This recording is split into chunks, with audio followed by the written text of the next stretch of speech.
तो चलिए आज हम चलते हैं दो ऐसे शहरों की कहानियों में जिन्हें दुनिया में सबसे मुकद्दस, सबसे पाक माना जाता है, मक्का और मदीना।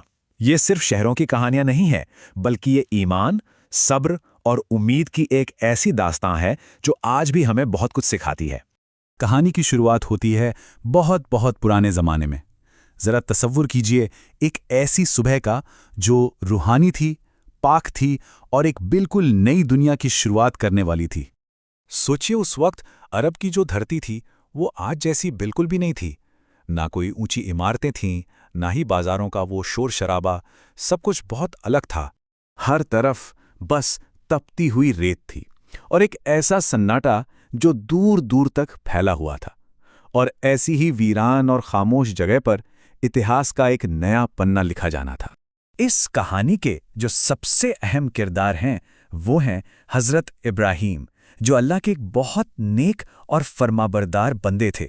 और अल्लाह ने उन्हें एक बहुत बड़े, एक बहुत मुश्किल इम्तिहान में डालने का फैसला किया। और वो इम्तिहान क्या था? उन्हें हुक्म मिला कि वह अपनी पत्नी हाजिरा और अपने दूध पीते बेटे इस्माइल को उसी वीरान वादी में अकेला छोड़ाएं।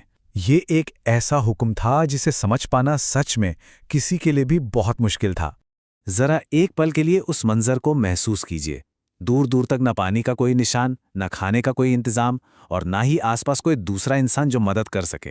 तो जब हजरत इब्राहीम उन्हें वहां छोड़कर जाने लगे तो उनकी पत्नी हाजरा ने बस एक सवाल पूछा। और उनकी आवाज में ना कोई शिकायत थी, ना कोई गुस्सा, बस एक यकीन हासिल करना था। क्या ये अल्लाह का हुक्म है?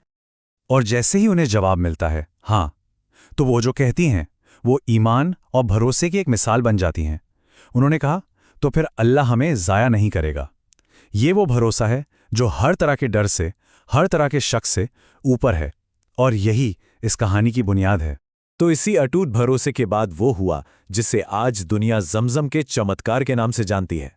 तो हुआ ये कि दिन गुजरते गए, साथ लाया हुआ पानी और खाना सब खत्म हो गया।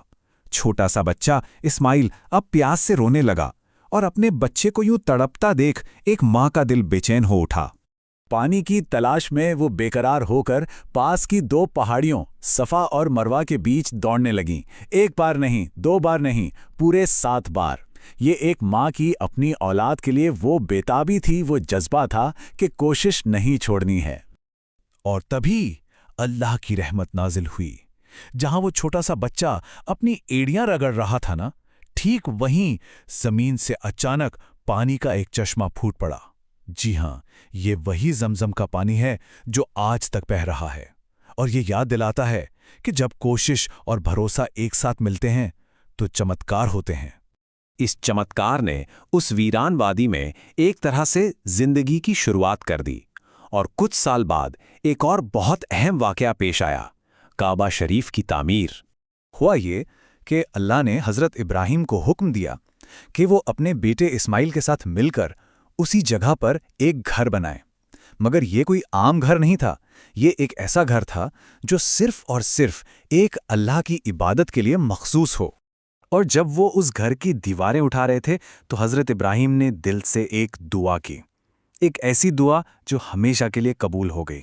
उन्होंने कहा, ए अल्लाह, इसे अमन का शहर बना दे। और आज देखिए, दुनिया मक्का को अमन का शहर ही कहती है। तो चलिए अब कहानी में कई सदियां आगे बढ़ते हैं और अब हम जिक्र करते हैं एक दूसरे शहर का, मदीना का, जिसे रोशनी का शहर भी कहा जाता है। तो सदियों बाद जब मक्का में ही अल्लाह के आखिरी नबी हज़रत मोहम्मद सल्लल्लाहु अलैहि वसल्लम और उनके साथियों पर जुल्म बढ़ने लगा तो उन्हें वहां से हिजरत करनी पड़ी। और ये देखिए, सिर्फ एक सफ़र नहीं था, ये एक नए समाज की बुनियाद रखने जैसा था। और जिस शहर ने उन्हें पनाह दी, खुले दिल से उनका इस्तकबाल किया, वो था मदीना। मदीना ही वो सेंटर पॉइंट बना जहां से इंसानियत, भाईचारे और अल्लाह की रहमत का पैगाम पूरी दुनिया में फैला। ये शहर असल में उम्मीद और मोहब्बत की अलामत बन गया। तो अगर हम देखें तो इन दोनों शहरों की कहानियां हमें दो बहुत खूबसूरत सबक सिखाती हैं। मक्का हमें हज़रत हाजरा की तरह सब्र करना सिखाता है कि चाहे हालात कितने भी मुश्किल क्यों ना हो, उम्मीद नहीं छोड़नी है। और वहीं मदीना हमें एक दूसरे से मोहब्बत करना, एक दूसरे को सहारा देना सिखाता है। तो इस पूरी कहानी से हम क्या सीख सकते हैं? सबसे पहली बात तो ये कि सब्र का फल हमेशा मीठा होता है। दूसरी कि अल्लाह पर जो भरोसा रखा जाता है ना, वो कभी खाली नहीं जाता। और तीसरी और सबसे अहम बात कि हर मुश्किल के बाद आसानी जरूर आती है।